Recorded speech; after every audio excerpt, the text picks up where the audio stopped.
part we are going to learn machinery and enzymes of replication. એટલે કે સ્વયંજનનની પ્રક્રિયા સાથે સંકળાયેલા જે ઉત્સેચકો છે અને એ કેવી રીતે કામ કરે છે એ આપણે સમજવાના છીએ. So machinery and enzymes of DNA replication. DNA સ્વયંજનન જે છે અથવા DNA નું રેપ્લિકેશન જે છે એની મશીનરી શું કેવી છે, મતલબ કે પ્રોસેસ કેવી રીતે થાય છે અને એના માટેના જવાબદાર ઉત્સેચકો કયા છે એ સમજીએ. તો પહેલી વસ્તુ તો એ સમજીએ કે રેપ્લિકેશન શું છે એ તમે જાણો છો. એક ડીએનએ માંથી નવા 2 ડીએનએ બનવાની પ્રોસેસ. હવે અર્ધરૂઢિગત છે એ આપણે સમજી ચૂક્યા છીએ, પણ એ ક્યાં થાય છે, કેવી રીતે થાય છે ખબર નથી. ચાલો, તો ડીએનએ ક્યાં હોય છે? Obviously DNA is present inside the nucleus of a given cell. એટલે કે કોઈ પણ કોષના કોષ કેન્દ્રમાં ડીએનએ રહેલું છે અને ડીએનએ જે છે એનું સ્વયંજનન પણ કોષ કેન્દ્રમાં થાય છે. So the process of replication occurs in the nucleus. એટલે કે કોષના કોષ કેન્દ્રમાં થતી પ્રક્રિયા છે. ન્યુક્લિયોપ્લાઝમ એટલે કે કોષની અંદર ન્યુક્લિયસના ન્યુક્લિયોપ્લાઝમમાં એટલે કે કોષ કેન્દ્ર રસમાં થશે. બીકોઝ એના માટેના જરૂરી જે સબસ્ટ્રેટ એટલે કે ઘટકો છે, એન્ઝાઇમ્સ જે છે એ બધું એમાં પ્રેઝન્ટ છે. રેપ્લિકેશનની પ્રોસેસ જે છે it is also known as autocatalytic reaction. Autocatalytic reaction કેમ કીધી છે?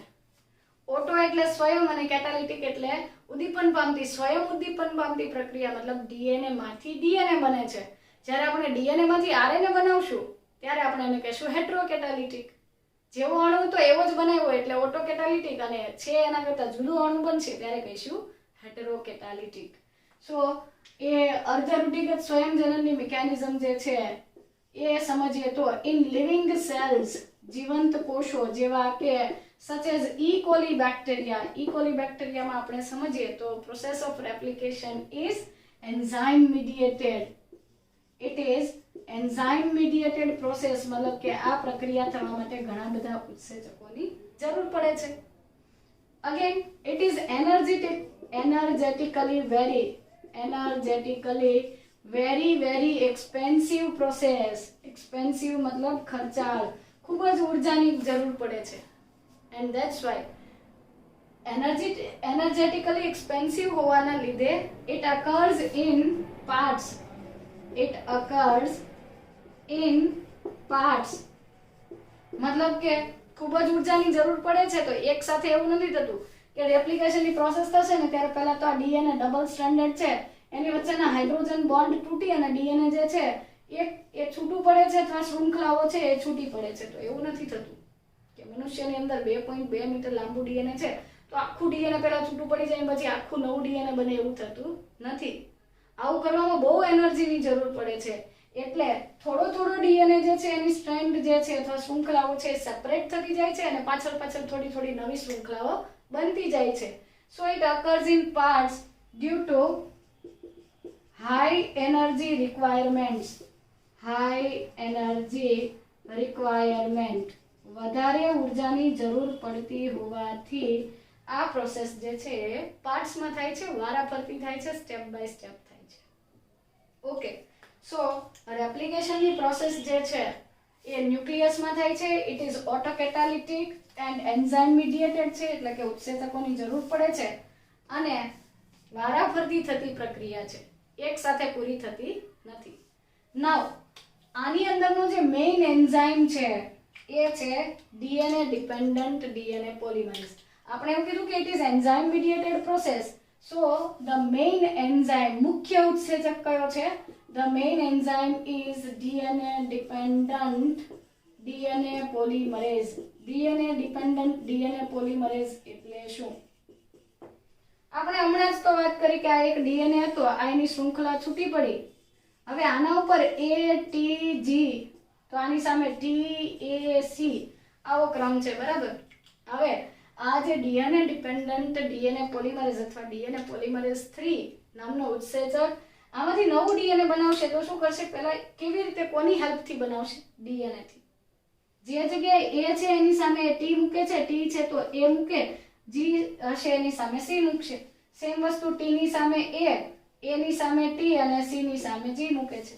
સો આખી પ્રોસેસ કરવા માટે ડીએનએ પોલિમરેઝ એન્ઝાઇમ જે છે એ ડીએનએ ની શૃંખલાનો જ ટેમ્પલેટ તરીકે ઉપયોગ કરે છે ને એટલે નામ આપ્યું છે ડીએનએ ડિપેન્ડન્ટ ડીએનએ પોલિમરેઝ અને એનું બીજું નામ છે ડીએનએ પોલિમરેઝ 3.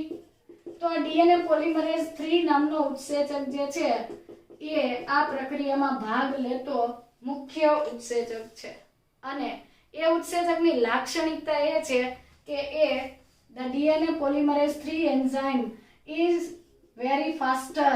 એનું કામ કરવાની રીત જે છે એ ખૂબ જ સ્પીડમાં કામ કરે છે and it acts very accurately, મતલબ ખૂબ જ ચોક્કસાઈથી કામ કરે છે. it is very difficult.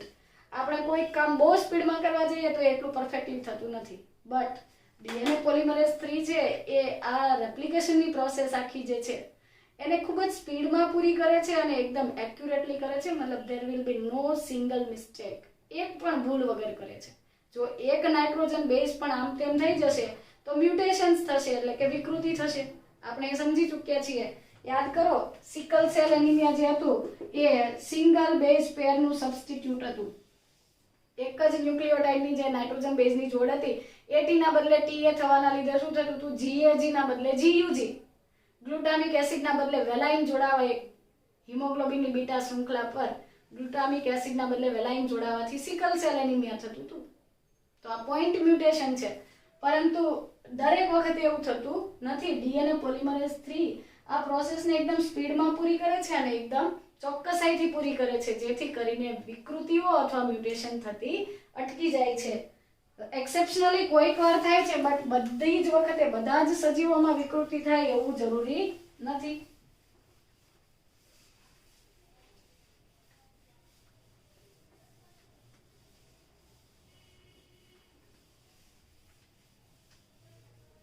ચાલો, તો એ ડીએનએ પોલિમરેઝ 3 જે છે અથવા ડીએનએ આધારિત ડીએનએ પોલિમરેઝ 3 જે છે આ ઉત્સેચક એકદમ એક્યુરેટલી અથવા ચોક્કસાઈથી કામ કરે છે અને વેરી ફાસ્ટ એટલે કે ખૂબ જ સ્પીડમાં કામ કરે છે.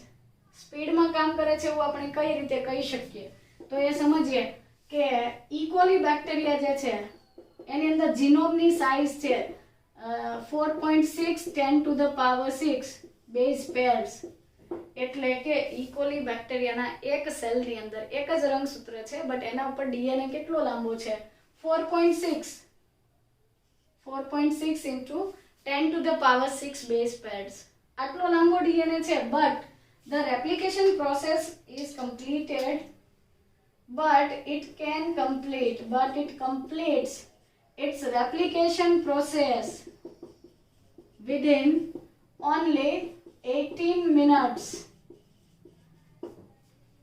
E. coli બેક્ટેરિયામાં 4.6 into 10⁶ base pairs હોવા છતાં રેપ્લિકેશનની પ્રોસેસ જે છે it is completed only in 18 minutes.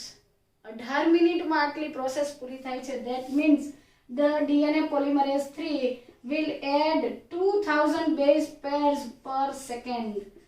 આટલું સ્પીડમાં કામ કરે છે. એક સેકન્ડની અંદર એ 2000 બેઝ પેર ઉમેરે છે અને એટલે આટલો લાંબો ડીએનએ 18 મિનિટમાં રેપ્લિકેટ થઈ જાય છે, ડબલ થઈ જાય, સ્વયંજનન થાય છે. તો ચાલો, આ થઈ ગયું મુખ્ય ઉત્સેચક ડીએનએ ડિપેન્ડન્ટ ડીએનએ પોલિમરેઝ છે અને એ ખૂબ જ ચોક્કસાઈથી કામ કરે છે, ફાસ્ટ કરે છે અને એના લીધે મ્યુટેશન અથવા વિકૃતિ થવા દેતો નથી. હવે આ પ્રોસેસ જે છે એ ખૂબ જ ખર્ચાળ હોવાથી આપણે એવું કીધું કે સ્ટેપ બાય સ્ટેપ થશે. તો ચાલો આપણે એને સ્ટેપ બાય સ્ટેપ સમજીએ. તો રેપ્લિકેશનની પ્રોસેસની અંદર પહેલું સ્ટેપ છે એક્ટિવેશન ઓફ ન્યુક્લિયોટાઇડ્સ. ન્યુક્લિયોટાઇડ એટલે શું? ન્યુક્લિયોટાઇડનું સ્ટ્રક્ચર હું તમને અહીંયા દોરીને બતાવું તો ન્યુક્લિયોટાઇડ એટલે આ એક પેન્ટોઝ શર્કરા અને અહીંયા ડીઓક્સીરાઇબોઝ છે એટલે H અને H હશે. આ ફર્સ્ટ કાર્બન પર ધારો કે અહીંયા એડિનોસાઇન છે એટલે કે એડેનિન છે. આ ફિફ્થ કાર્બન છે CH2O અને અહીંયા P એટલે આ થઈ ગયું એક ન્યુક્લિયોટાઇડ. આ ડીઓક્સી ન્યુક્લિયોટાઇડ છે એને આપણે એક્ટિવેટ કરવાના છે, સક્રિય કરવાના છે, જેથી તેઓ રેપ્લિકેશનની પ્રોસેસમાં પાર્ટિસિપેટ કરશે. ઓકે, સો આ એક્ટિવેટ કરવા માટે શું કરવું પડે? કશું નહીં, આ જે ફોસ્ફેટ છે એની અંદર તમે બે ઇનઓર્ગેનિક ફોસ્ફેટ હજુ વધારે એડ કરી દો તો લાઈક આ થઈ ગયો એડિનોસાઇન ટ્રાઇફોસ્ફેટ, પણ અહીંયા ડીઓક્સીરિબોઝ છે એટલે ડીએટીપી થશે. શરૂઆતમાં હોય છે ડીએએમપી, ડીએએમપી ની અંદર તમે બે ઇનઓર્ગેનિક ફોસ્ફેટ ઉમેરો અને એ બની જાય છે ડીએટીપી માં. સેમ વસ્તુ ડી ગ્વાનિન છે, ગ્વાનોસાઇન મોનોફોસ્ફેટ હતો, એમાં પણ તમે બે ઇનઓર્ગેનિક ફોસ્ફેટ ઉમેરશો તો ડીજીટીપી બનશે. એવી રીતે થાઇમિડિન ટ્રાઇફોસ્ફેટ, સાઇટિડિન ટ્રાઇફોસ્ફેટ, આ ટ્રાઇફોસ્ફેટ્સ બને છે. ઇન શોર્ટ, કોમન જે ન્યુક્લિયોટાઇડ્સ હતા they are converted into deoxy nucleotide triphosphates. deoxynucleotide triphosphates મતલબ કે ટ્રાઇફોસ્ફેટ્સ માં કન્વર્ટ થાય છે. અને ટ્રાઇફોસ્ફેટ માં કન્વર્ટ થવા માટે આપણે શું કર્યું, એની અંદર બે ઇનઓર્ગેનિક ફોસ્ફેટ એડ કર્યા. So for the activation of nucleotides we require additional support of inorganic phosphates.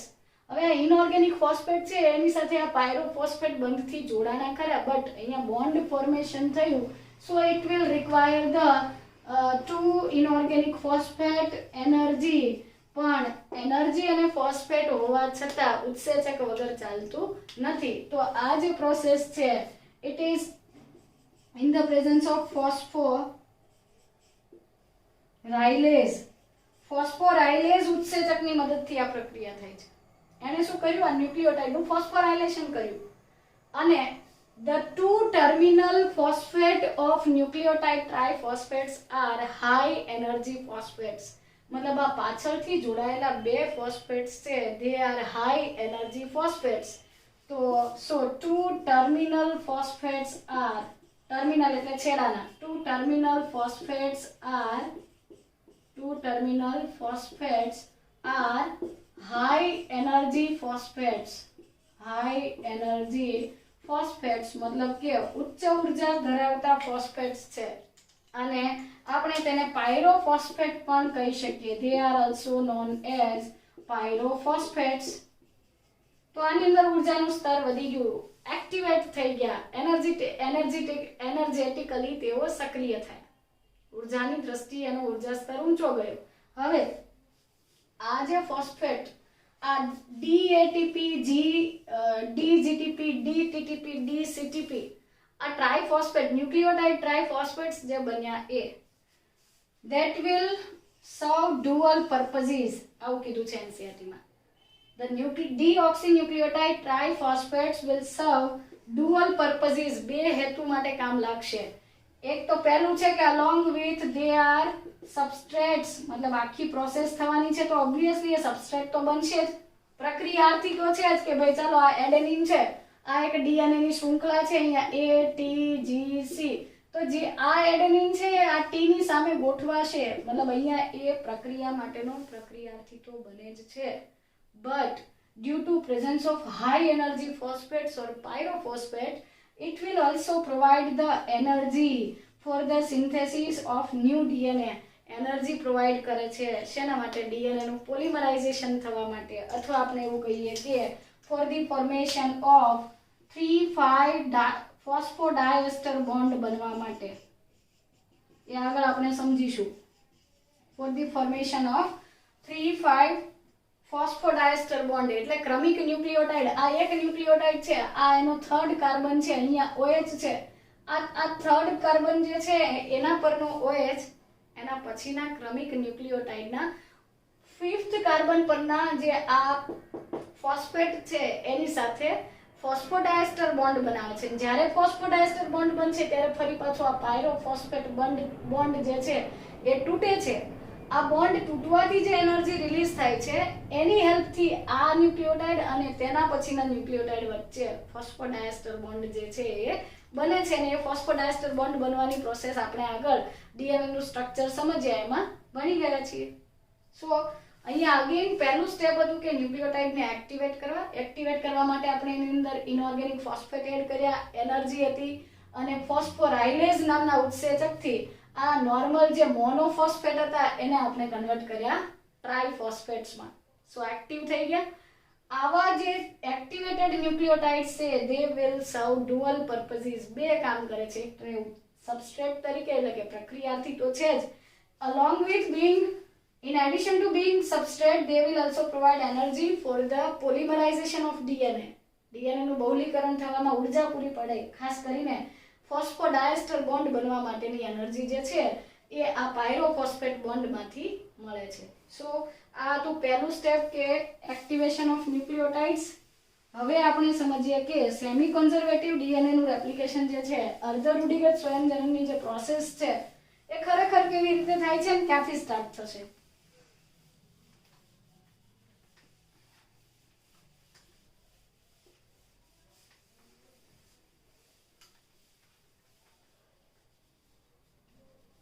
So the second step is unzipping or unwinding of DNA. Unzipping or unwinding of DNA helix. DNA ની શૃંખલા અથવા DNA નું જે કુંતલ છે એને છૂટું પાડવાની, ખોલવાની, ઓપન કરવાની પ્રોસેસ એટલે unwinding. So unwinding or unzipping, that means separation of two DNA strands or two strands of DNA helix. मतलब DNA ના કુંતલની અંદર, હેલિક્સની અંદર આ બે પોલીન્યુક્લિયોટાઇડ શૃંખલા એકબીજા સાથે હાઇડ્રોજન બોન્ડથી જોડાયેલી છે. એની વચ્ચેના હાઇડ્રોજન બંધ તોડવાથી આ શૃંખલાઓ છૂટી પડે છે. અને એવું નથી કે આ શૃંખલા કોઈ પણ જગ્યાએથી તૂટી જાય. સો the unwinding or unzipping occurs at a specific site. DNA માં ગમે તે જગ્યા ઉપરથી અનવાઇન્ડિંગ થઈ જાય એવું નથી, કોઈ પર્ટિક્યુલર જગ્યા પરથી જ એ અનવાઇન્ડિંગ અથવા DNA ની અંદર હાઇડ્રોજન બોન્ડ તૂટવાની પ્રોસેસ સ્ટાર્ટ થાય છે. and that site is known as the ORI site. એટલે કે એનું ફૂલ ફોર્મ છે ઓરિજિન ઓફ રેપ્લિકેશન. જ્યાંથી રેપ્લિકેશન અથવા સ્વયંજનનની પ્રોસેસ સ્ટાર્ટ થાય છે એને કહેવાય ORI, ઓરિજિન ઓફ રેપ્લિકેશન. તો unwinding occurs at a specific site, that is ORI site. અને પ્રોકાર્યોટ્સ જે છે, E. coli બેક્ટેરિયા જેવા આદિકોષ કેન્દ્રીય સજીવો છે, they have only one ORI site.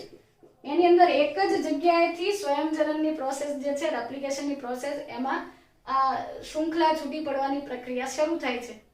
સ્વયંજનન એક જ જગ્યાએથી શરૂ થઈ શકે. જ્યારે આપણી અંદર લાંબુ ડીએનએ હોવાથી in case of eukaryotes there are more than one ORI site. એક કરતા વધારે origin of replication site છે.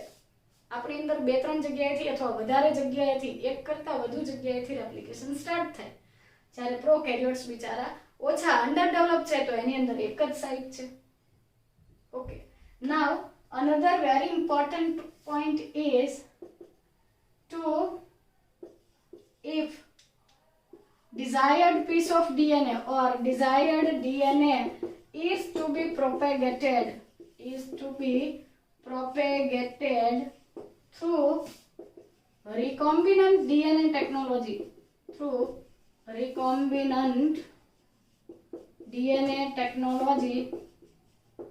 it requires the use of vector, because vector has the ORI site. એટલે શું? ચાલો આ સેન્ટેન્સ સમજીએ. NCERT માં લાસ્ટમાં એક ટોપિક આપ્યું છે કે if desired piece of DNA is to be propagated, desired એટલે આપણે કોઈ ઈચ્છિત DNA, recombinant DNA ટેકનોલોજી, પુનઃ સંયોજિત DNA ટેકનોલોજી એક એવી પદ્ધતિ છે કે જેની અંદર આપણે કોઈક વાહક DNA સાથે, લાઈક હું એવું કહું કે E. coli બેક્ટેરિયાનો પ્લાઝમિડ છે એનો એક ટુકડો કટ કરી અને મનુષ્યનું એટલે કે હ્યુમન્સનું ઇન્સ્યુલિન બનવા માટેનું જવાબદાર જનીન હું અહીંયા અટેચ કરી દઉં છું, તો આ રિકોમ્બિનન્ટ ડીએનએ થયો. એની અંદર થોડો મોટા ભાગનો ડીએનએ નો પોતાનો હતો અને એક ટુકડો મેં બહારથી નાખ્યો. જે બહારથી તમે એ ટુકડો એની અંદર ઇન્સર્ટ કર્યો, દાખલ કર્યો, that is known as desired piece of DNA. if the desired DNA is to be propagated through recombinant DNA technology. આ રીતે મેં એની સાથે અટેચ કર્યું. આને કહેવાય recombinant DNA, પુનઃ સંયોજિત DNA. સો આ પુનઃ સંયોજિત DNA ટેકનોલોજીની અંદર પણ આ જે વાહક, આ બ્લુ કલરનું દોરેલું છે એ વાહક DNA છે. એના ઉપર હું મારો ઇચ્છિત DNA લગાવીશ તો એ મારા DNA ની મને બહુ બધી થાઉઝન્ડ્સ, મિલિયન્સ કોપી તૈયાર કરી દેશે. સો એના માટે આ જે DNA વપરાણું એને વાહક અથવા વેક્ટર કહેવાય છે. તો વેક્ટરની અંદર મતલબ DNA ને મલ્ટીપ્લાય કરવા, DNA ની કોપીઝ બનાવવા માટે રિકોમ્બિનન્ટ DNA ટેકનિકમાં પણ વેક્ટર એટલે કે વાહક વપરાય છે. કારણ કે વાહક પાસે પણ ORI છે, ઓરિજિન ઓફ રેપ્લિકેશન છે, કે જ્યાંથી સ્વયંજનનની પ્રોસેસ સ્ટાર્ટ થશે અને એ સ્વયંજનન પોતાના DNA નું કરશે, એની સાથે સાથે આપણું ઇચ્છિત DNA પણ ડબલ થશે, રેપ્લિકેટ થશે. સો એ આખી મિકેનિઝમ આપણે બાયોટેકનોલોજી વાળા ચેપ્ટરમાં ડિટેલમાં સ્ટડી કરશું અને એ બહુ ઇન્ટરેસ્ટિંગ પ્રોસેસ છે. સો અત્યારે આપણે એટલું જ યાદ રાખીએ કે ઇચ્છિત DNA જો રિકોમ્બિનન્ટ DNA અથવા પુનઃસંયોજિત DNA પદ્ધતિથી આપણે એનું બહુગુણન કરવું હોય તો વાહકની જરૂર પડે છે. કારણ કે વાહક DNA પણ ઓરિજિન ઓફ રેપ્લિકેશન નામની સાઇટ જે છે, સ્વયંજનનની ઉત્પત્તિ નામનો ન્યુક્લિયોટાઇડનો ક્રમ ધરાવે છે. એ DNA નો એક ન્યુક્લિયોટાઇડનો ક્રમ જ છે કે જ્યાંથી સ્વયંજનનની પ્રોસેસ સ્ટાર્ટ થાય છે. અને એની સાથે આપણે એ સમજીએ કે આ DNA ઓપન થવાની અથવા DNA નું અનવાઇન્ડિંગ થવાની જે પ્રોસેસ છે એની સાથે કેટલાક ઉત્સેચકો સંકળાયેલા છે. There are several enzymes that will participate in this mechanism. So first enzyme is helicase or we can say swivelase. Helicase, helix ને તોડે એટલે helicase, પ્રોટીન ને તોડે તો પ્રોટીએઝ, લિપિડ ને તોડે તો લાઇપેઝ. સો હેલિકેઝ નામનો ઉત્સેચક જે છે it will separate the two strands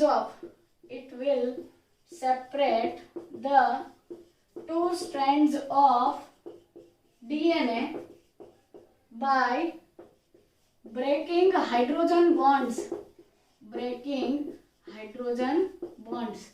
આ હેલિકેઝ નામનો ઉત્સેચક શું કરે છે? DNA ની જે આ કુંતલમય રચના છે એની વચ્ચેના જે હાઇડ્રોજન બંધ છે એને તોડે છે અને એ હાઇડ્રોજન બંધ તૂટવાથી આ શૃંખલાઓ જે છે એકબીજાથી કેવી થાય છે?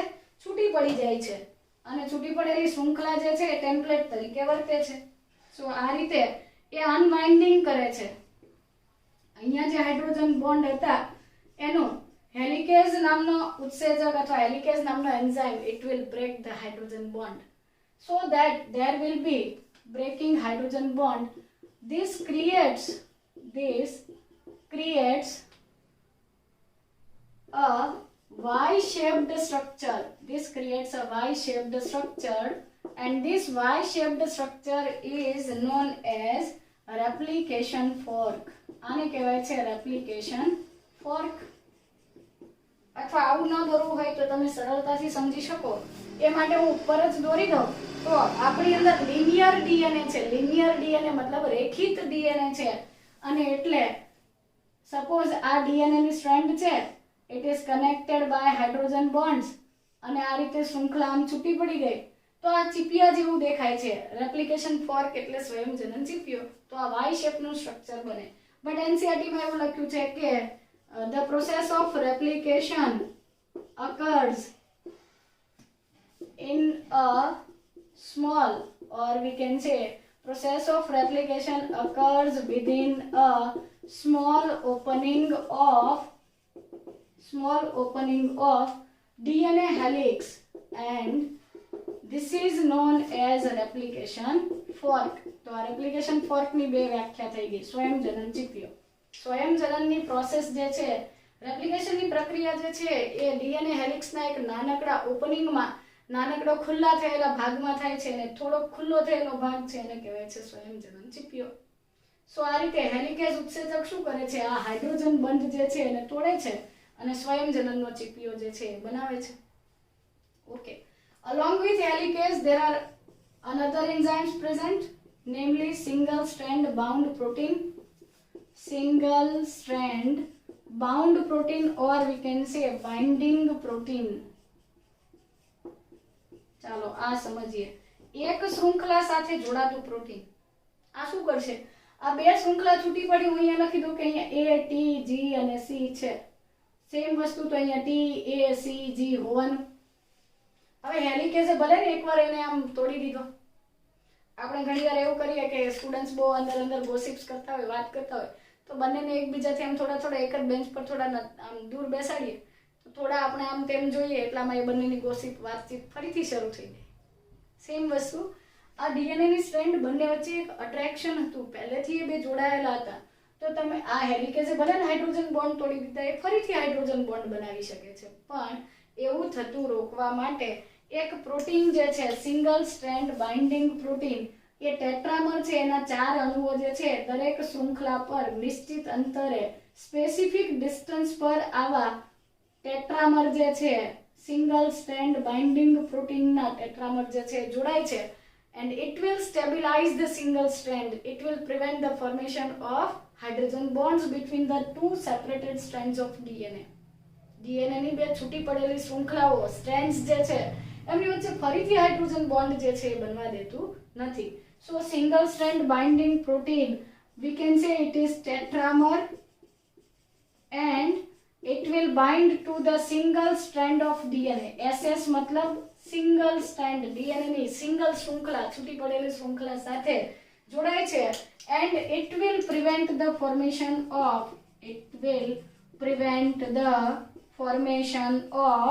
Hydrogen bonds. એમની વચ્ચે આ છૂટી પડેલી શૃંખલા વચ્ચે ફરીથી હાઇડ્રોજન બોન્ડ બનવા દેતું નથી. તો આ થઈ ગયું અનવાઇન્ડિંગ કરતો બીજો એક ઉત્સેચક.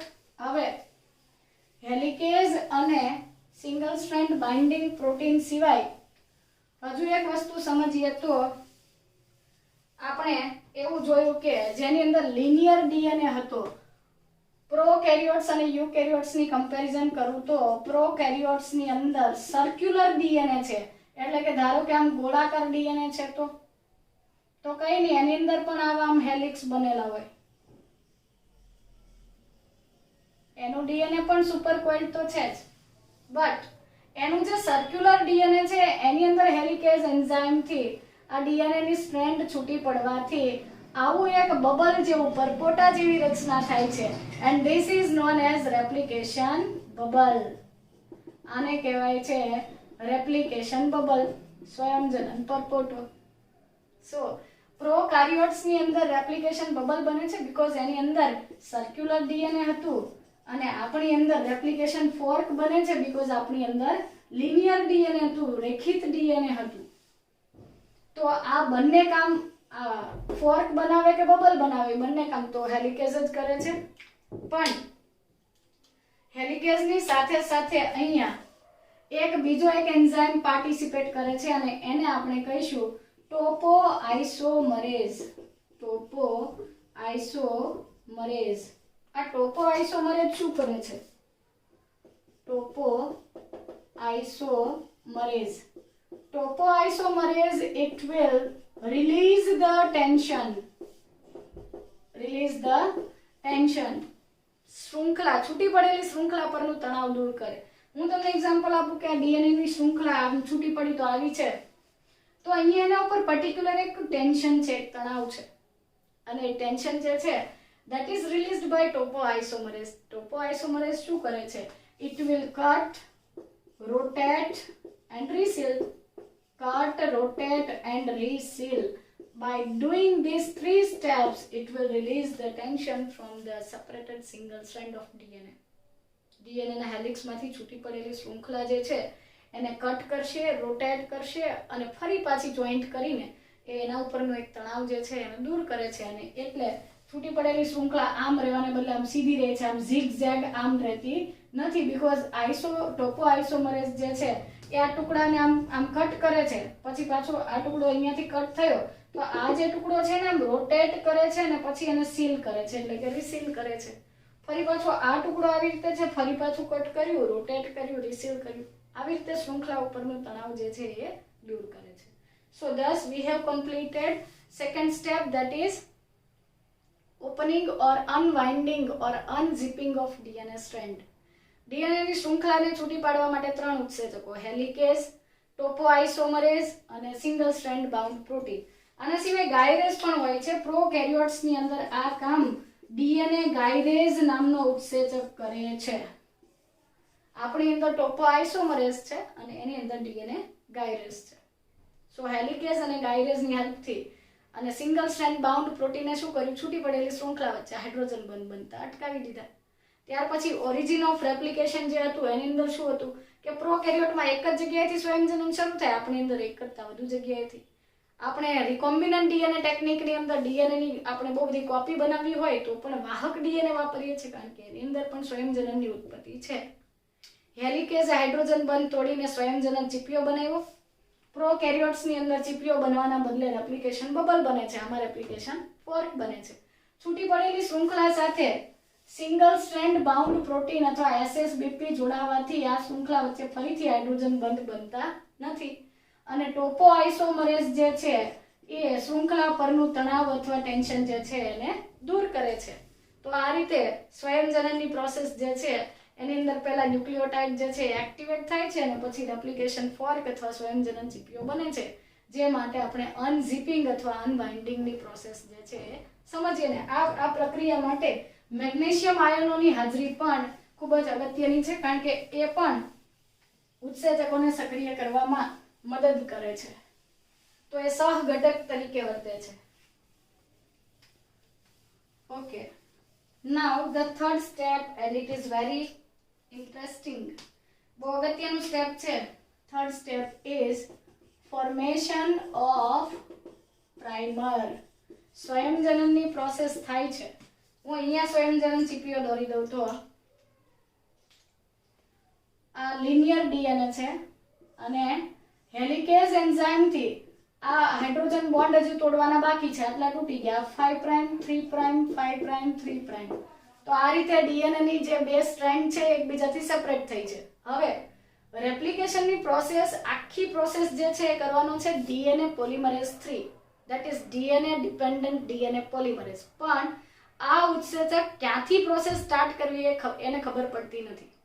એકવાર કોઈક એને સ્ટાર્ટ કરી દે તો પછી એ કન્ટિન્યુ કરશે, બટ એ પ્રોસેસ સ્ટાર્ટ કરવાની પ્રોસેસ એનાથી થતી નથી. તો એના માટે there will be another enzyme, that is DNA dependent RNA polymerase.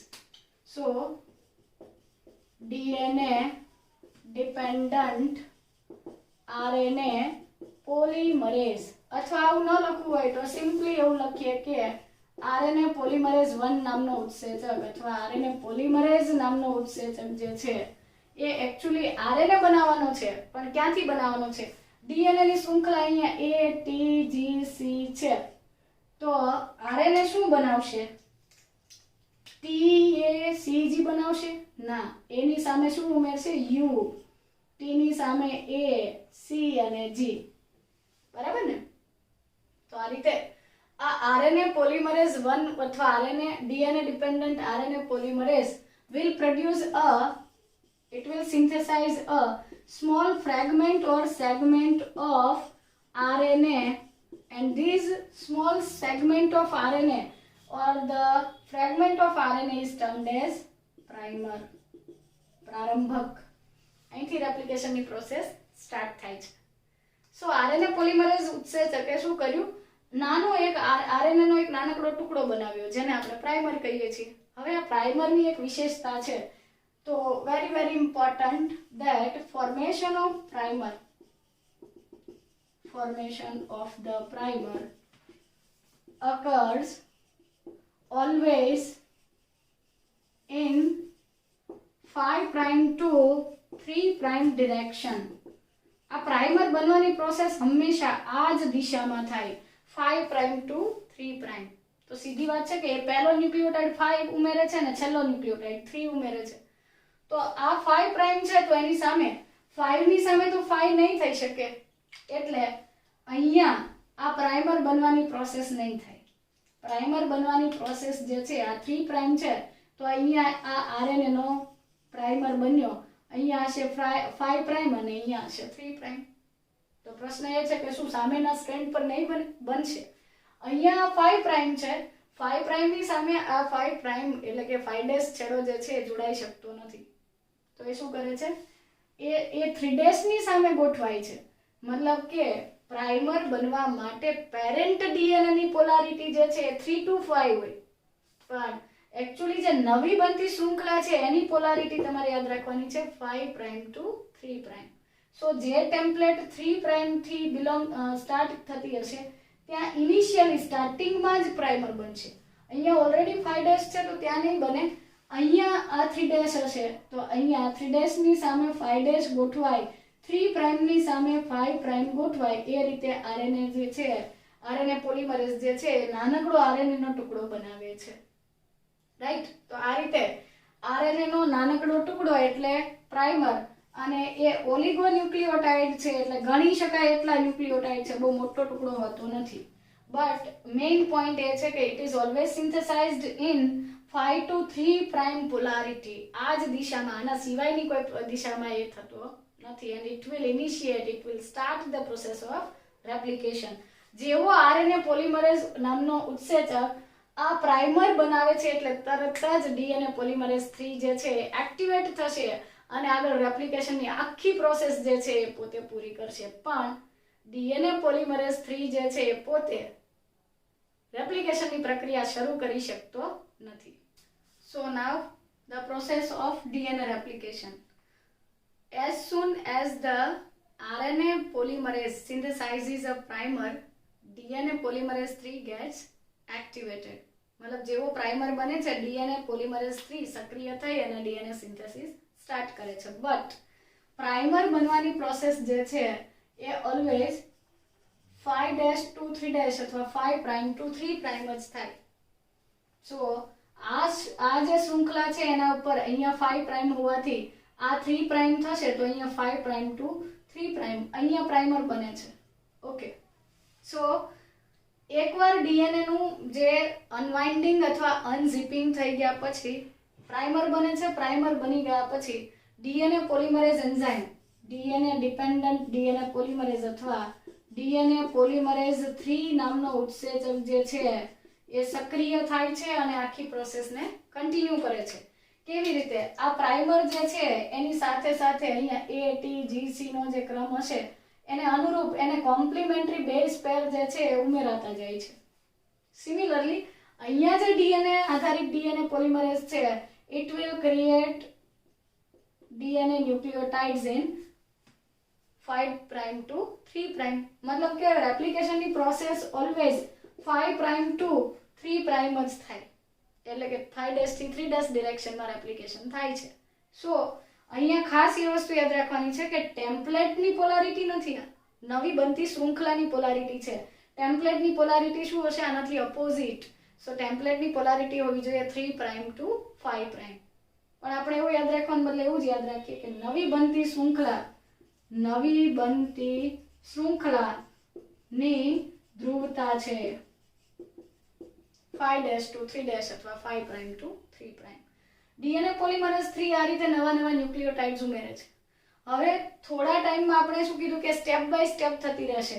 તો અહીંયા હેલિકેઝ નામનો એન્ઝાઇમ હશે અથવા હેલિકેઝ ટોફોઆઇસોમરેઝ અને આ બધા ઉત્સેચકો મળીને થોડા ટાઈમ પછી પાછું શું કરે છે? થોડું વધારે હેલિક્સને ઓપન કરે છે.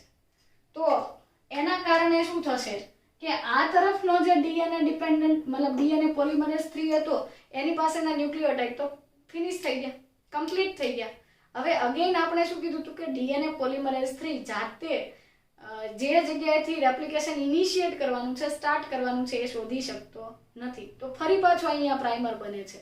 જ્યારે પેલી બાજુ બનતી જે આ જે શૃંખલા છે એની અંદર શું થશે? એક જ મિનિટ. આ શૃંખલામાં એકવાર પ્રાઇમર બની ગયો, જ્યારે અહીંયા એકવાર આ પ્રાઇમર બન્યો તો પછી લાઈક ગણીને 4 ન્યુક્લિયોટાઇડ્સ બંને સાઈડ ઉમેરાના. 1 2 3 4 1 2 3 4. તો અહીંયા ન્યુક્લિયોટાઇડ જે છે કોમ્પ્લિમેન્ટરી ન્યુક્લિયોટાઇડ્સ ઉમેરા. હવે થોડા જ સમય પછી ફરી પાછું અનવાઇન્ડિંગ કે અનઝિપિંગ થયું તો આ એક જે શૃંખલા છે કે જે 3 ડેશ ટુ 5 ડેશ પોલારિટી ધરાવે છે એ શૃંખલાની અંદર સ્વયંજનનની પ્રોસેસ જે છે એ લગાતાર ચાલે છે, કન્ટિન્યુઅસ ચાલે છે. જ્યારે અહીંયા તો ન્યુક્લિયોટાઇડ પૂરા થઈ ગયા. So now again the DNA polymerase 3 will require the additional support of RNA polymerase. ફરી પાછો RNA polymerase જે છે એ અહીંયા પાછો એક પ્રાઇમર બનાવે છે અને આ પ્રાઇમર બનવાથી ફરી પાછો DNA polymerase 3 જે છે એ અહીંયા પાછો એક નાનકડો ટુકડો ઉમેરે છે. અગેન પાછો એનો ઇશ્યુ, ફરી જેવી આ શૃંખલા આમ ખુલશે એટલે પાછું ફરીથી પ્રાઇમર આવે અને પછી જ ડીએનએ પોલિમરેઝ 3 જે છે એ સક્રિય થશે. આવું થવાનું રીઝન શું કે નવી બનતી શૃંખલા ઓલવેઝ 5' to 3' જ આગળ વધે, એના સિવાયનો ઓપ્શન નથી. આ રીઝનથી એક શૃંખલા છે એ લગાતાર બને છે, કન્ટિન્યુઅસ બને છે.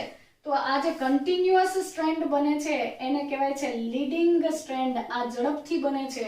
અગ્રેસર શૃંખલા વહેલી પૂરી થઈ જાય છે, આ પ્રોસેસ ઝડપથી કમ્પ્લીટ થાય છે. સો લીડિંગ સ્ટ્રેન્ડ જે છે, આમ તો લીડિંગ સ્ટ્રેન્ડ સમજાવતા પહેલા તમને બાય ડિરેક્શનલ રેપ્લિકેશન કહી દો. બાય ડિરેક્શનલ એટલે દ્વિદિશીય સ્વયંજનન. દ્વિદિશીય સ્વયંજનન કેમ? એક સ્ટ્રેન્ડ, બંને સ્ટ્રેન્ડ પર એક જે છે 5' to 3' તરફની દિશામાં રેપ્લિકેશન ફોર્ક જે બાજુ ખુલે છે એ ડિરેક્શનમાં એ પ્રોસેસ આગળ વધે છે, અને બીજી શૃંખલા એનાથી અપોઝિટ. બંનેમાં પ્રોસેસ તો 5' to 3' જ થાય છે, પણ એક જે શૃંખલા બને છે એ નવી સર્જાતી શૃંખલા અંદરની તરફ જાય છે, જે બાજુ હેલિકેસ છે એ ડિરેક્શનમાં આગળ વધતી શૃંખલા છે એને આપણે કીધી છે લીડિંગ. આ લીડિંગ સ્ટ્રેન્ડ છે એ હેલિકેસની ડિરેક્શનમાં આગળ વધે છે અને કન્ટિન્યુઅસ છે. આ લેગિંગ અથવા વિલંબિત શૃંખલા છે એ હેલિકેસથી અપોઝિટ ડિરેક્શનમાં છે. તો બંને એકબીજાની વિરુદ્ધ દિશામાં એક સાથે સ્વયંજનનની ક્રિયા, બે શૃંખલાઓ એક સાથે નવી બને છે, એટલે આ પ્રોસેસને બાય ડિરેક્શનલ અથવા દ્વિદિશીય સ્વયંજનન કહેવામાં આવે છે. Fine, okay. જેમ જેમ પ્રોસેસ આગળ વધતી જાય છે આપણે એવું દોરીએ કે ચાલો આ પ્રોસેસ આખી કમ્પ્લીટ થઈ ગઈ અને બે કમ્પ્લીટ સ્ટ્રેન્ડ્સ બની ગઈ, તો હું અહીંયા લખી દઉં કે આ 3', આ 5', 5', 3'. તો તેની સામે બનતી જે નવી શૃંખલાઓ છે એની અંદર એક જે ચેઇન બની એમાં 5' to 3' ધરાવતો જે પ્રાઇમર છે એ કેવો બને છે? એક જ વાર બને છે અને બાકીની જે શૃંખલા છે એ કન્ટિન્યુટીમાં નાઇટ્રોજન બેઝ અથવા ન્યુક્લિયોટાઇડના ક્રમ જે છે એ ઉમેરતી જાય છે અને એને આપણે કીધી અગ્રેસર શૃંખલા. અગ્રેસર શૃંખલા અથવા તો લીડિંગ સ્ટ્રેન્ડ. જ્યારે એક સ્ટ્રેન્ડ 5' to 3' બને તો છે, પણ 5' to 3' બનતી વખતે એની અંદર એક કરતા વધારે વખત પ્રાઇમર બને છે, બીકોઝ એ હેલિકેસથી અપોઝિટ ડિરેક્શનમાં જાય છે, વિરુદ્ધ દિશામાં જાય છે. અને અહીંયા જે ન્યુક્લિયોટાઇડ્સના ફ્રેગમેન્ટ અથવા ન્યુક્લિયોટાઇડના ટુકડા એને આપણે કહીશું ઓકાઝાકી ફ્રેગમેન્ટ્સ. સો ઓકાઝાકી ફ્રેગમેન્ટ્સ જે છે, these are the fragments of DNA along with primers. Primer ધરાવતા ડીએનએ ના નાના ટુકડાઓને ઓકાઝાકી ટુકડા કહેવામાં આવે છે. સો આવા ઓકાઝાકી ટુકડા ધરાવતી શૃંખલા જે છે એને આપણે શું કીધું? વિલંબિત શૃંખલા અથવા તો લેગિંગ સ્ટ્રેન્ડ. લેગિંગ એટલા માટે કે એ સ્ટ્રેન્ડ લેટ પૂરી થાય છે, ડિસકન્ટિન્યુઅસ છે, આ કન્ટિન્યુઅસ છે. આ વહેલી પૂરી થાય છે, આ મોડી પૂરી થાય છે. આની અંદર એક જ પ્રાઇમર છે, આમાં બે પ્રાઇમર છે. આમાં 5' to 3' છે, આમાં પણ 5' to 3' જ છે.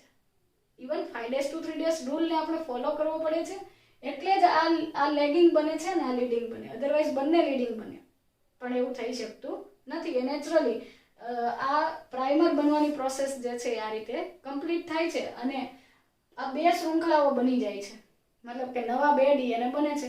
હવે ડીએનએ બની ગયા પછી પાંચમું સ્ટેપ છે કે એની અંદર રિમૂવલ ઓફ પ્રાઇમર. મતલબ કે પ્રાઇમરને દૂર કરવું અને એના બદલે, કારણ કે પ્રાઇમર જે હતા એ તો આરએનએ ના ટુકડા હતા, તો હવે એક એન્ઝાઇમ આવશે ડીએનએ પોલિમરેઝ 1 નામનો એન્ઝાઇમ અથવા ઉત્સેચક જે છે એ આ આરએનએ ના ટુકડાઓ જ્યાં હતા ત્યાં ડીએનએ ના ટુકડાઓ જે છે એ ગોઠવી દે છે અને બાદમાં લાઇગેઝ નામનો ઉત્સેચક આવશે. લાઇગેઝ નામનો ઉત્સેચક શું કરે છે? આ ટુકડાઓની વચ્ચે ફોસ્ફોડાયસ્ટર બોન્ડ જે છે એ બનાવે છે અને આ રીતે ડીએનએ ની શૃંખલા જે છે એ કમ્પ્લીટ કરે છે. રાઈટ? સો લીડિંગ સ્ટ્રેન્ડ અને લેગિંગ સ્ટ્રેન્ડ બની ગયા પછી રિમૂવલ ઓફ પ્રાઇમરને દૂર કરીને એના બદલે ડીઓક્સીન્યુક્લિયોટાઇડ્સ ઉમેરવામાં આવે છે. લાઇગેઝ ઉત્સેચક એને સાંધે છે એટલે કે ફોસ્ફોડાયસ્ટર બોન્ડ બનાવે છે. અને ત્યાર પછીનું સ્ટેપ છે રિપેર અને પ્રૂફ રીડિંગ. પ્રૂફ રીડિંગ કોણ કરે છે? પ્રૂફ રીડિંગ કરે છે એપ્સિલોન સબ યુનિટ ઓફ અથવા epsilon sub unit of DNA polymerase 3. DNA polymerase 3 નામનો ઉત્સેચક છે. એના ઘણા બધા ન્યુક્લિયોટાઇડ છે, 5 લૂપ છે, આલ્ફા, બીટા, ઈટા એવા બધા. તો આ એપ્સાઇલોન સબ યુનિટ જે છે એ શું કરે છે? પ્રૂફ રીડિંગ કરે છે કે કોઈ જગ્યાએ કોઈ મ્યુટેશન તો નથી થઈ અથવા તો કોઈ ખામીયુક્ત ડીએનએ તો નથી બન્યો. અગર કોઈ વખત એવું બને કે કોઈક જગ્યાએ કોઈક નકામો અથવા બિનજરૂરી કોઈ નાઇટ્રોજન આવી ગયો છે, નાઇટ્રોજન બેઝ, તો એને શું કરે છે? રિમૂવ કરે છે. અને એ જે રોંગ ન્યુક્લિયોટાઇડ છે એના બદલે રાઇટ અથવા કરેક્શન કરે છે, પ્રૂફ રીડિંગ કરે છે. તો epsilon sub unit of DNA polymerase 3 as well as the enzyme nuclease will carry out the process of proof reading along with DNA repair. આ રીતે ડીએનએ રિપેર કરવામાં આવે છે. એની અંદર કોઈ ખામીયુક્ત નાઇટ્રોજન બેઝ દેખાય તો એને દૂર કરવામાં આવે છે. આ રીતે સ્વયંજનનની પ્રક્રિયા જે છે પૂરી થાય છે અને પ્રોસેસના અંતે નવી 2 સ્ટ્રેન્ડ બને છે, 2 ડીએનએ બને છે. દરેક ડીએનએ ની અંદર એક શૃંખલા જે છે પિતૃ ડીએનએ ની, મતલબ આ જે બ્લુ કલરની શૃંખલા દોરું છું એ પિતૃ ડીએનએ છે અને બ્લેક કલરની શૃંખલા જે છે ન્યુલી સિન્થેસાઇઝ એટલે કે એક નવી બને છે. આ રીતે અર્ધ રૂઢિગત સ્વયંજનન જે છે એ કમ્પ્લીટ થશે. સો ફરીથી પાછું યાદ કરાવી દો કે સ્વયંજનનની પ્રોસેસના સ્ટાર્ટિંગમાં પહેલા આપણે ન્યુક્લિયોટાઇડ્સને સક્રિય કર્યા, મતલબ કે ટ્રાઇફોસ્ફેટ ન્યુક્લિયોટાઇડ ટ્રાઇફોસ્ફેટ્સ જે છે એ 2 કામ કરે છે, પ્રક્રિયક તરીકે વર્તે છે અને એનર્જી પ્રોવાઈડ કરે છે. ફોસ્ફોડાયસ્ટર બોન્ડ, આ ક્રમિક ન્યુક્લિયોટાઇડ વચ્ચે ફોસ્ફોડાયસ્ટર બોન્ડ બનવા માટેની ઉર્જા આપે છે. ત્યાર પછી આપણે એ જોયું કે હેલિકેઝ ગાયરેઝ અથવા હેલિકેઝ ટોપોઆઇસોમરેઝ અને સિંગલ સ્ટ્રેન્ડ બાઉન્ડ પ્રોટીનથી રેપ્લિકેશન ફોર્ક બન્યો અને પ્રોકેરિયોટ્સની અંદર રેપ્લિકેશન બબલ બન્યું. હેલિકેઝ ઉત્સેચકે હાઇડ્રોજન બોન્ડને તોડી દીધા, ટોપોઆઇસોમરેઝે ટેન્શન દૂર કર્યું, શૃંખલાને સીધી કરી, સિંગલ સ્ટ્રેન્ડ બાઉન્ડ પ્રોટીને શૃંખલાઓ વચ્ચે ફરીથી હાઇડ્રોજન બંધ બનતા રોકી દીધા. આ રીતે શૃંખલા છૂટી પડી. ઓરિજિન ઓફ રેપ્લિકેશન, જે જગ્યાએ સ્વયંજનન શરૂ થાય છે ત્યાંથી આ પ્રક્રિયા શરૂ થઈ હતી. પ્રોકેરિયોટ્સની અંદર સ્વયંજનનની ઉત્પત્તિ એક જ હોય છે, યુકેરિયોટ્સમાં ઘણી બધી હોય છે. અને આપણે એ પણ જોયું કે પુનઃસંયોજિત ડીએનએ ટેકનિકની અંદર નવો ડીએનએ બનાવવા માટે અથવા એનું કોપીઝ બનાવવા માટે આપણે વાહક ડીએનએ વાપરીએ છીએ, કારણ કે એમાં પણ ઓઆરઆઈ અથવા રેપ્લિકેશનની શરૂઆત કરતી સાઇટ છે. ત્યાર પછી ત્રીજા સ્ટેપમાં આપણે પ્રાઇમર બનવાની મિકેનિઝમ જોઈ. પ્રાઇમરમાં ખાસિયત એ હતી કે 5 પ્રાઇમ ટુ 3 પ્રાઇમ જ બને. જેવું પ્રાઇમર બને એટલે ડીએનએ પોલિમરેઝ 3 સક્રિય થઈ ડીએનએ બનાવે છે, જેમાં બાય ડિરેક્શનલ બંને શૃંખલા ઉપર સામસામું ડીએનએ રેપ્લિકેશન થાય છે. બંને પર 5 પ્રાઇમ ટુ 3 પ્રાઇમ જ થાય છે, પણ એક 5 પ્રાઇમ ટુ 3 પ્રાઇમ જતી શૃંખલા હેલિકેઝની ડિરેક્શનમાં જાય છે અને એક એનાથી વિરુદ્ધ દિશામાં જાય છે. જેમાં એક શૃંખલા સળંગ બને જેને આપણે લીડિંગ સ્ટ્રેન્ડ કીધી અને બીજી હતી એને વિલંબિત અથવા લેગિંગ સ્ટ્રેન્ડ કીધી, જેની અંદર ટુકડા બનતા હતા. ઓકાઝાકી ટુકડા બને છે. ઓકાઝાકી ટુકડા એટલે પ્રાઇમર ધરાવતો ન્યુક્લિયોટાઇડનો અથવા ડીએનએનો નાનો ટુકડો. ત્યાર પછી આ રીતે 2 શૃંખલાઓ તૈયાર થઈ ગયા પછી પ્રાઇમરને દૂર કરવા માટે ડીએનએ પોલિમરેઝ 1 આવે છે, જે આરએનએના ન્યુક્લિયોટાઇડને દૂર કરી ડીએનએના ન્યુક્લિયોટાઇડ ઉમેરે છે અને લાઇગેઝ ઉત્સેચક એની વચ્ચે લાઇગેઝ ઉત્સેચક જે છે એ આ ટુકડાઓની વચ્ચે ફોસ્ફોડાયસ્ટર બોન્ડ બનાવે છે. અગેન પછી પ્રૂફ રીડિંગ માટે ડીએનએ પોલિમરેઝ 3 નું એપ્સાઇલોન સબ યુનિટ અને ન્યુક્લિયસ ઉત્સેચકની મદદથી ચેક કરવામાં આવે છે કે ડીએનએ બરાબર બન્યો કે કેમ. ત્યાર પછી આ સ્વયંજનનની પ્રક્રિયા જે છે એ અર્ધરૂઢિગત છે અને આ પ્રોસેસમાં અગત્યના સાયન્ટિસ્ટના 3 કોન્ટ્રીબ્યુશન લખી દઉં તો ડોક્ટર હરગોબિન ખોરાના, ઇન્ડિયન સાયન્ટિસ્ટ હતા. ડોક્ટર હરગોબિન ખોરાના હી સિન્થેસાઇઝડ, એમણે DNA without template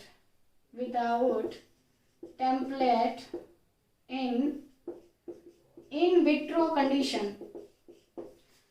હરગોબિન ખોરાના નામના ભારતીય વૈજ્ઞાનિક, જો કે ભારતમાં કામ નહોતા કરતા છતાં પણ એ ઇન્ડિયન સાયન્ટિસ્ટ હતા. He synthesize the DNA without using template, આવી ટેમ્પલેટ શૃંખલા વાપર્યા વગર એને કૃત્રિમ ડીએનએ આર્ટિફિશિયલ ડીએનએ બનાવ્યું ઇન વિટ્રો લેબોરેટરીની અંદર. પ્રયોગશાળામાં કોઈ પણ ટેમ્પલેટ વાપર્યા વગર એને ડીએનએ બનાવ્યું હતું ને એ બદલ એમને નોબેલ પ્રાઇઝ મળ્યો છે. અગેન એમને ફોલો કર્યો તો બીજા બે સાયન્ટિસ્ટે, જેમાં ઓકોઆ અથવા ઓચા જે છે એને આવી જ રીતે પ્રયોગશાળામાં આરએનએ બનાવ્યો હતો. આરએનએ સિન્થેસિસ કર્યું હતું ઇન વિટ્રો કન્ડિશનમાં. ઇન વિટ્રો એટલે શરીરની બહાર અથવા સજીવના શરીરની બહાર. પ્રયોગશાળામાં એમણે કૃત્રિમ રીતે આરએનએ બનાવ્યું હતું, ઓચોઆ અથવા ઓકોઆ. અને બીજા એક વૈજ્ઞાનિક હતા કોનબર્ગ નામના સાયન્ટિસ્ટ જે છે એમણે પણ કૃત્રિમ રીતે આર્ટિફિશિયલ ડીએનએ સિન્થેસિસ કર્યું હતું, ઇન વિટ્રો કન્ડિશનમાં કર્યું હતું, બટ યુઝિંગ અ ટેમ્પલેટ. એમણે ટેમ્પલેટનો ઉપયોગ કરીને ડીએનએ સિન્થેસિસની પ્રોસેસ જે છે કરી હતી. તો હરગોવિન ખોરાનાએ ટેમ્પલેટ વાપર્યા વગર ડીએનએ બનાવ્યું પ્રયોગશાળામાં. કોનબર્ગ નામના સાયન્ટિસ્ટે શું કર્યું, ટેમ્પલેટ વાપરીને બનાવ્યું. અને જે ઓચોઆ અથવા ઓકોઆ જે છે એમણે આરએનએ પોલિમરેઝ ઉત્સેચકની મદદથી આરએનએ બનાવ્યું હતું. તો આ રીતે ડીએનએ સ્વયંજનનની પ્રોસેસને અનુસરીને ઘણા બધા એક્સપેરિમેન્ટ જે છે એ થયા હતા.